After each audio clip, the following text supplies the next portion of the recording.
Good morning students, welcome again to your science class. Students, today we will continue तो क्या कहूँ, conclude करते हैं हमारे चैप्टर नंबर 2 को, is matter around us pure. Okay students, you know now कि that there are different techniques to separate out different components from a mixture. We have learned about the evaporation, centrifugation, separating funnels, sublimation. These all we have learned.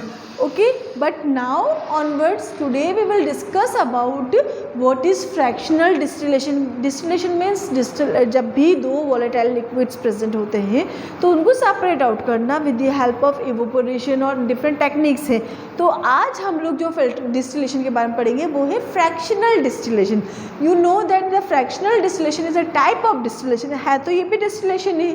Distillation में बेटा अपन क्या करते हैं, आपको याद है कि राउंड बॉटम फ्लास्क ले रहे थे, उसमें वाटर या इम्प्योरिटीज़ जो वाटर के साथ आई हुई थी उनको लिया था और उसको वार्म कर रहे थे, हीट अप करते, और जैसे ही वो आगे वेपराइज हो रहा था उसको एक फनल के साथ उसको एक ट्यूब के साथ कनेक्ट कर दिया गया था जिसमें वो जिसको वाटर के साथ कनेक्ट था, अभी आपको आगे आ जाएगा, और वो वेपराइजेशंस थे, जो इवोपरेटेड वाटर था, वाटर वेपर्स, वो कूल डाउन होके वापस से लिक्विफाई होते. तो यहाँ पे हमने देखा क्योंकि वेपर्स इवोपरेट हो रहे तो वो प्योर फॉर्म में हो रहे थे, तो वो जब कूल डाउन हुए तो हमको वापस से प्योर वाटर मिल गया. तो that process was called the distillation. लेकिन फ्रैक्शनल डिस्टिलेशन का मतलब होता है कि सपोज़ कीजिए जैसे पेट्रोल है या पेट्रोलियम है, इनके अंदर पेट्रोल और पेट्रोलियम आपको पता है डिफरेंट थिंग्स होती हैं. जैसे कि जब भी हम लोग अर्थ के डिगिंग करते हैं तो हमको एक क्रूड ऑयल मिलता है,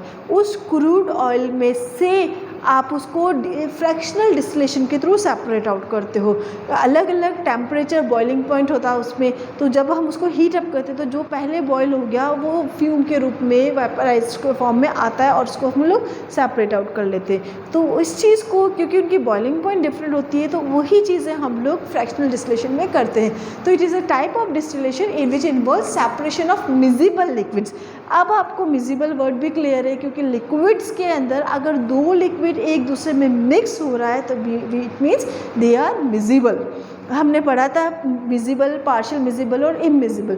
miscible means when two liquids mix completely together they are called miscible. तो फ्रैक्शनल डिस्टिलेशन में हम लोग मिजिबल लिक्विड्स का ही बात कर रहे हैं. The process involves repeated distillation and condensation. Condensation means cool down करना और repeated distillation means again and again उनको हीट अप करते जाते हैं, उनको वेपराइज फॉर्म में कन्वर्ट करने की कोशिश करते हैं. ठीक है, usually separate the component part. The separation happens when the mixture is heated at a certain temperature where fractions of the mixture starts vaporization. The basic principle of this type of distillation is that different liquids boil and evaporates at different temperature. अगर class आप distillation की definition के साथ आप इतना लिख दें कि what is the basic principle, तो बेसिक प्रिंसिपल डिस्टिलेशन का क्या होता है कि different liquids boil at different temperature, means उनका बॉइलिंग पॉइंट डिफरेंट होता है, और and on that basis we can differentiate और we can separate out. Okay, now the few fractional distillation apparatus. बेटा आप देख सकते हैं सिंपली, अगर हम लोग फ्रैक्शनल डिस्टिलेशन की बात कर रहे थे तो राउंड बॉटम फ्लास्क था, यहाँ थर्मोमीटर लगा रखा था, यहाँ पे ये एक ट्यूब से कनेक्टेड था जिसको हमने एक कंडेंसर से कनेक्ट कर देते. कंडेंसर मीन्स कोल्ड वाटर का इनलेट और आउटलेट होता है कि वो ठंडा पानी यहाँ से जाता है और गर्म पानी वापस से मूव होता रहता है, तो ये सर्कुलेशन में होता है. तो जैसे ही वेपराइज होता है ये वेपर्स यहाँ आती हैं, कंडेंस हो जाती हैं और वो लिक्विफाई हो जाती है. तो this is called the distillation. अब सेपरेशन अगर हमको करना है, सपोज करो हम मिजिबल लिक्विड्स की जगह एयर की बात कर रहे हैं कि एयर में इसके थ्रू हम कैसे, क्योंकि air is a mixture of many gases, तो how can we separate out different gases from the air. तो ये एक नया टॉपिक है जिसको हम लोग सेपरेट करें. तो you know that air is a mixture of gases. The components of air can be separated out bye fractional distillation. Okay. तो मीन्स लिक्विड्स का भी सेपरेशन आप कर सकते हैं और गैसेस का भी सेपरेशन फ्रैक्शनल डिस्टिलेशन मेथड से यू कैन डू इट। अब एयर इज कंप्रेस्ड, यहाँ पे बेटा क्या होता है, क्योंकि एयर ऑलरेडी गैशियस फॉर्म में है तो अब हम उसको कंप्रेस करेंगे, कंप्रेस यानी उसके ऊपर प्रेशर लगाएंगे। तो आपको मालूम है कि एयर के मॉलिक्यूल्स फार अपार्ट होते हैं, तो जब हम उस पर प्रेशर लगाए तो they come together, it means they are liquefied form में कन्वर्ट हो रही है, ठीक है। तो the air is compressed by increasing the pressure and cooled down by decreasing the temperature. तो जैसे ही प्रेशर लगा रहे हैं तो वो कंप्रेस हो रही है और टेम्परेचर डिक्रीज कर रहे हैं तो वो और ज़्यादा ठंडी हो रही है, ठीक है। And get liquid air, the liquid air is then allowed to warm up slowly in a fractional distillation. So तो ये एक फ्लो चार्ट है, here you will understand in a better manner कि एयर होती है compressed and cooled by increasing pressure and decreasing temperature. Pressure तो बढ़ा रहे और टेम्परेचर को कम कर रहे हैं, तो it comes into liquid air. अब उस लिक्विड एयर को allowed to warm up slowly, फिर धीरे धीरे उसको गर्म करते हैं in fractional distillation column.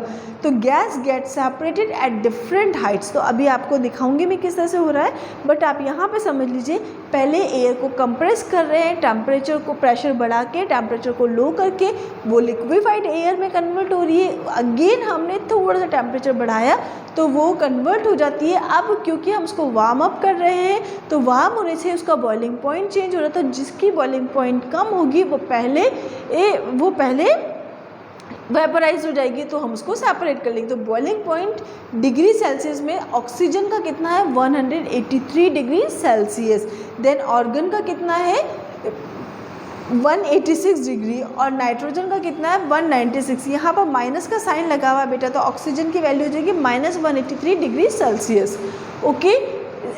First step आप देख लीजिए, एयर है step first, elimination of the dust bye filtration and electrostatic precipitation, कि अगर एयर में कोई डस्ट पार्टिकल है तो हम उसको फिल्ट्रेशन के थ्रू सेपरेट आउट कर लेते हैं। देन डस्ट फ्री एयर है, फिर CO2 रिमूवल, सबसे पहले जो गैस रिमूव्ड होगी वो CO2 होगी, pass dust free air through KOH and NOH solution.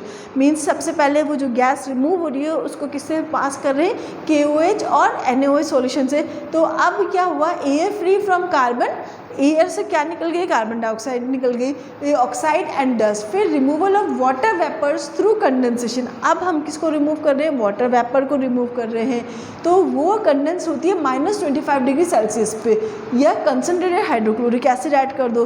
फिर dustless dry and carbon dioxide gas free हो गई एयर से। नाउ स्टेप 4 है compression at approximately 200 atmospheric pressure, cooling and expansion of air, इससे हमको लिक्विड एयर मिलती है। फिर फ्रैक्शनल डिस्टिलेशन करके nitrogen, oxygen and noble gases मिलती है। तो सबसे पहली गैस, अभी तक लास्ट क्वेश्चन आपका है बुक में कि which gas you will removed, तो स्टार्टिंग किससे हो रही है, कार्बन डाइऑक्साइड से, एंड उसके बाद कौन सी गैस रिमूव होती है, वाटर वेपर्स। तो आप you can write the carbon dioxide and then nitrogen, then oxygen and afterwards the noble gas, okay. Now how can we obtain pure copper sulfate from impure sample, कि suppose कीजिए कि अगर एक solution आपको दे रखा है जिसमें इम्प्योरिटीज़ भी ऐड है और कॉपर सल्फेट भी है, and you are asked to separate out, तो how can you separate out, तो this method will be separated out by crystallization method. Crystallization method आपको मालूम है क्लास की, उसको इवोपरेशन करते हैं, इवोपरेट करते हैं तो जितना भी वाटर वेपर होता है रिमूव हो जाता है और लास्ट में क्रिस्टल्स फॉर्म होते हैं। तो same thing is happen here, often after filtration, सबसे पहले जितना फिल्ट्रेशन करके फिल्टर पेपर लगा के सेपरेट आउट कर सकते हो वो कर लो, रिमेनिंग जो बचता है उसके लिए आप क्या करेंगे, सपोज कीजिए ये एक भी करे, ये कॉपर सल्फेट सॉल्यूशन है और यहाँ पर कुछ इम्प्योरिटीज़ है, ओके। तो ग्लास रॉड से फिर आपने इसको क्या किया, इवोपरेट कर दिया, तो इवोपरेट करके वाटर रिमूव हो गए, पीछे क्या बचा, क्रिस्टल्स ऑफ कॉपर सल्फेट बचा, ठीक है।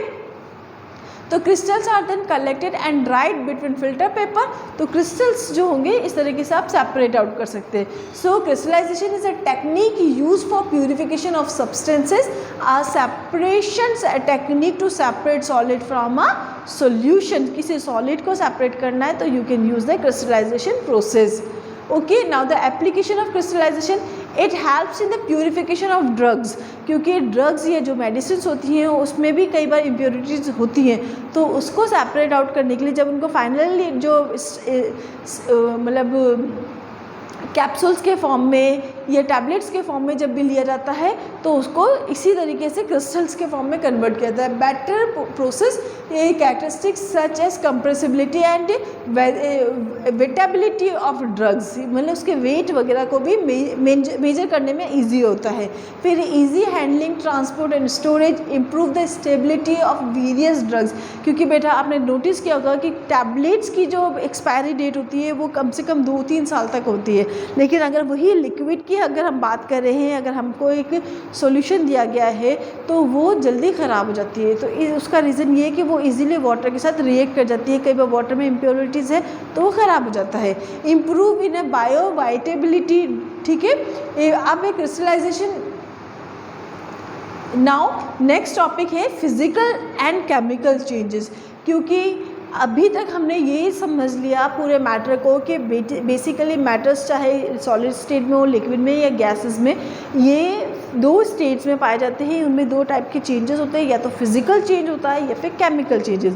फिजिकल चेंजेस रिवर्सिबल होता है, यानी कि हमको वापस अपना ओरिजिनल प्रोडक्ट मिल जाता है। जैसे सपोज़ कीजिए कि एक पेपर है, उसको टीयर करें लेकिन लास्ट तक वो होता तो पेपर ही है। वुड है, वुड को अगर हमने बर्न कर दिया तो वो केमिकल, लेकिन वुड की अगर कटिंग कर दी तो वो क्या है, physical changes. So physical change that occurs only in physical properties. आपको पता है फिजिकल प्रॉपर्टीज़ क्या होती है, जैसे कि उसका टेस्ट, उसका कलर, उसकी अपीयरेंस जो है वो फिजिकल है। नो न्यू सब्सटेंसेस फॉर्म, जबकि केमिकल चेंज में क्या होता है, it involves formation of new substances. जैसे मिल्क है, मिल्क को में अगर हमने दही ऐड कर दी तो अब वो कर्ड होगी, तो can we get milk back का, नो, तो that change is chemical change. So changes takes place only in physical properties, no molecular changes takes place। जबकि यहाँ पे क्या होता है, चेंजेस हमेशा केमिकल प्रॉपर्टीज़ में होते हैं, इसीलिए हमेशा मॉलिक्यूलर चेंजेस आते हैं। No new substance form, chemical में हमेशा नया सब्सटेंस का फॉर्मेशन होता है। मोस्टली ये रिवर्सिबल होते हैं और ये इरिवर्सिबल, मीन्स एक बार एक प्रोडक्ट बन गया नया प्रोडक्ट तो वापस से वो रिएक्टेंट में कन्वर्ट नहीं हो सकते हैं। Amount of energy changes small, जबकि यहाँ पे बहुत ज़्यादा अमाउंट में एनर्जी का चेंजेस होता है।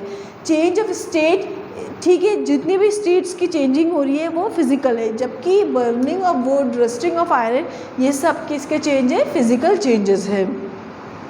Now what are the types of pure substance class. अब पूरे चैप्टर का एक समराइजेशन है यहाँ पर कि मैटर प्योर होते हैं और मिक्सचर्स के फॉर्म में होते हैं। प्योर सब्सटेंस एलिमेंट्स और कंपाउंड्स कहलाते हैं, और मिक्सचर्स को हम लोग होमोजीनियस या हिट्रोजीनियस मिक्सचर्स के रूप में जानते हैं। नाउ अगर हम लोग प्योर सब्सटेंस की बात करते हैं तो you know that the elements are the purest form of the matter. So who has given the term element, तो element is term coined by 1650 AD में रॉबर्ट बॉयल ने दिया था। तो if anyone ask you who give the term element, तो you will say Robert Boyle. He defined that the elements as a pure substance that can't be broken down. He believe that air was a mixture, और सबसे पहले इन्होंने ही बताया कि air एक mixture है, not an element. हालांकि mixture के अंदर बहुत सारे एलिमेंट प्रेजेंट है गैसेस के, ठीक है। तो इसके अलावा in 1661 a French chemist Antoine Laurent Lavoisier defined that element is the basic form of matter. मतलब उनके बाद ही एक जो लेवोसियर थे उन्होंने कहा कि एलिमेंट जो है किसी भी मैटर का बेसिक फॉर्म है। ओके, पैरियोडिक टेबल क्लास आपको पता है कि around 100 elements have been deducted, जिनमें से 118 एलिमेंट में से 98 एलिमेंट्स जो है वो नेचर में अकर करते हैं, बाकी के 26 एलिमेंट्स को अब तक प्रिपेयर किया जा चुका है। तो अरेंजमेंट ऑफ एलिमेंट्स जो है known elements based on the atomic numbers, ये चैप्टर अभी आप अभी पढ़ेंगे आगे की क्लासेस में चैप्टर, ठीक है। तो based on atomic numbers, chemical and physical properties, और उन्होंने डिवाइड किया बेसिकली जितने भी एलिमेंट्स होते हैं वो 3 ग्रुप्स में डिवाइड है, metal, non metal and metalloids. Let's see what is metal. Metals बेटा आपको पता है कि फिज़िकल प्रॉपर्टीज़ होती है जिसको हम लोग अपने eyes, ear, nose, tongue and skin के थ्रू एक्सपीरियंस कर सकते हैं। तो लेट्स सी कि फिज़िकल प्रॉपर्टीज़ के बेस पे मेटल और नॉन मेटल को कैसे डिफाइन करते हैं। First is lustre. लस्टर बोलते हैं बेटा चमक को। तो जितने भी मेटल होते हैं वो लस्टरस होते हैं, मीन्स उसमें कोई ना कोई चमक होती है। जैसे कि गोल्ड इज़ येलो कलर का होता है, शाइनी होता है, ठीक है। जबकि नॉन मेटल्स जो होते हैं वो नॉन लस्टरस होते हैं। Hardness, all metals are hard, बहुत हार्ड होते हैं, चाहे आयरन को ले लो, स्टील ले लो, कॉपर को ले लो, they are hard. But non metals are soft, ठीक है। Basically non metals are soft. फिर मेलिएबिलिटी होती है। मेलिएबिलिटी का मतलब होता है कि वो अगर हम उसको बीट करते हैं तो वो थिन शीट के अंदर कन्वर्ट हो जाती है। डक्टिलिटी का मतलब अगर हम उसको खींच रहे तो वो वायर के रूप में आ जाती है। और सोनोरिटी का मतलब होता है क्लास की सोनोरस में से एक साउंड प्रोड्यूस होता है। आपने देखा होगा कि जनरली बैल लगती है तो टन टन, तो न की आवाज़ जो आ रही है तो वो सोनोरस होता है। कंडक्टिविटी ऑफ हीट, यानी कि जितने भी मेटल्स होते हैं वो हीट को कंडक्ट करते हैं, इलेक्ट्रिसिटी को कंडक्ट करते हैं, जबकि ऐसा कुछ भी मेटल्स नहीं करते। एक्सेप्शनल्स आर ऑलवेज देयर, ठीक है। Let's see the metalloids. Metalloids कैसे होते हैं बेटा? मेटल और नॉन मेटल दोनों की जिसमें प्रॉपर्टीज़ होती हैं वो मेटलॉइड्स कहलाती है। तो they have properties both metal and non metals. Metalloids are more brittle. Brittle means वो ज़रा से प्रेशर लगाने पे, फोर्स लगाने पे टूट जाते हैं। Less brittle than non metals. Metalloids are semi conductors. याद रखो जितने भी सेमी कंडक्टर्स होंगे वो सब कैसे होंगे? मेटलॉइड्स होंगे, ठीक है। Now compounds, pure compounds made up of more than one elements, जैसे कि हाइड्रोक्लोरिक एसिड है, सोडियम क्लोराइड है, वाटर है। ये unlike elements compounds can be broken down to simpler substances. This can happen through a chemical reactions, okay. तो बेटा mixtures में कि आपको पता ही है कि मिक्सचर्स कैसे होते हैं कि डिफरेंट एटम से, एलिमेंट्स या कंपाउंड से मिलके बनते हैं, जबकि कंपाउंड्स एलिमेंट्स से मिलके बनते हैं, ठीक है। ये सब चीज़ें आप आगे पढ़ लीजिएगा। यहाँ पर पिक्चर बहुत ज़्यादा ब्लर है, खैर this table is given in your book also, तो please read the chapter carefully. If you have any kind of doubt please ask me. Thank you.